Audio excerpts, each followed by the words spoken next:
কি? আপনি আমার মায়ের নাম্বার চেয়েছিলেন না, নেন, যা খুশি বলেন, ভিডিও দেখান, যা ইচ্ছা করেন।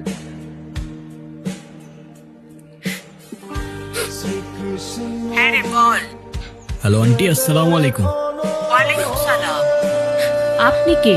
এটা তো আয়েশার নাম্বার, ওর কিছু হয়নি তো? আরে না না আন্টি, ওর কিচ্ছু হয় নাই। আন্টি, আয়শার ব্যাপারে আপনাকে কিছু কথা বলার জন্য কল দিলাম। হ্যাঁ বলো। আন্টি, আপনার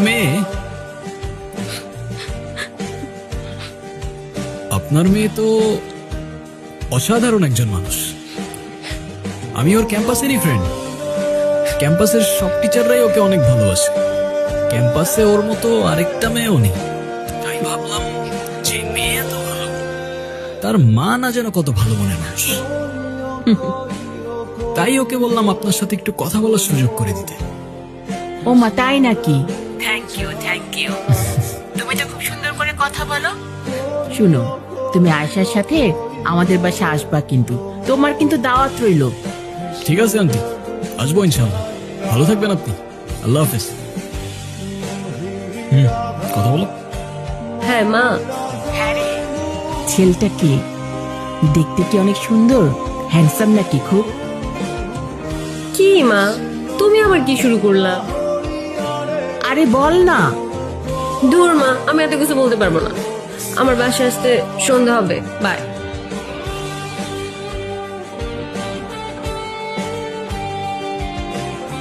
আপনি আমার মাকে কিছু বললেন না কেন? সে তো আমি এমনিও বলতাম না। তুমি তো লিটারালি কান্না করছিলে। আমি তো নিজেও বুঝতে পারিনি তুমি এতটা ভয় পেয়ে যাবে।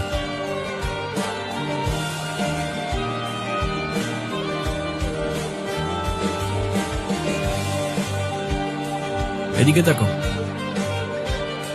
এদিকে তাকাও।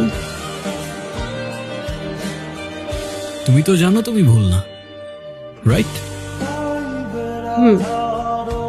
বলো, রাইট অর রং? রাইট।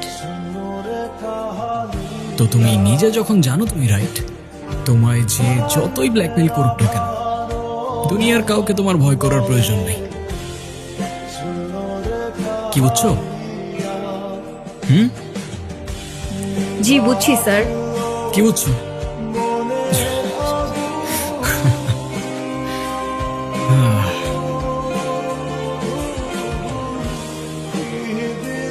আবারও রাজধানীতে পাওয়া গেল সেই জেল পলাতক দলের আরেক আসামির লাশ। শিবপুর সেতুর নিচে এক ভলিউমটা জেলে কমা সকালে না, মাছ এমনিতে ধরতে কালকে গিয়ে ঘুমাইতে পারিনি, ঘুমাইতে দে। ভাই জানা গেছে উঠো না ভাই, আগেও উঠো। যে লাশ পাওয়া গিয়েছিল, হইছেটা সেও কি? একই নিউজটা একবার দেখো, উঠো। পুরো বিষয়টি কি কাকতালীয়? এর পেছনে লুকিয়ে আছে কোনো বড় রহস্য। এখন পর্যন্ত তাদের কোনো পরিচয় পাওয়া যায়নি। পুলিশ জানিয়েছে।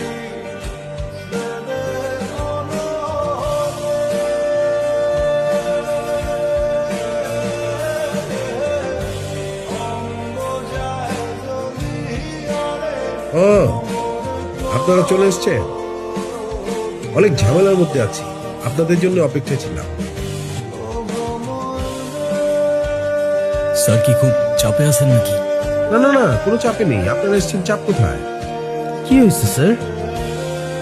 আমার বিয়ে খাবেন?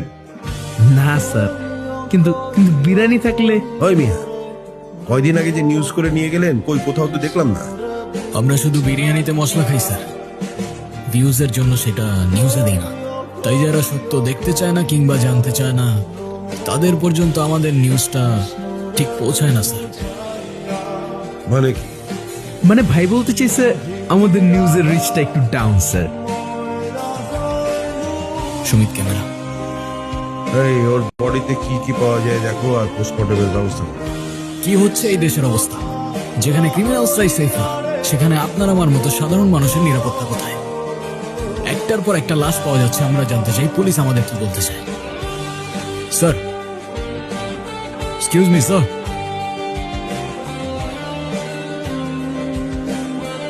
স্যার, একটার পর একটা মার্ডার হয়ে যাচ্ছে, আপনাদের ইনভেস্টিগেশনের ডিটেলস আমাদের জনতা জানতে চায়।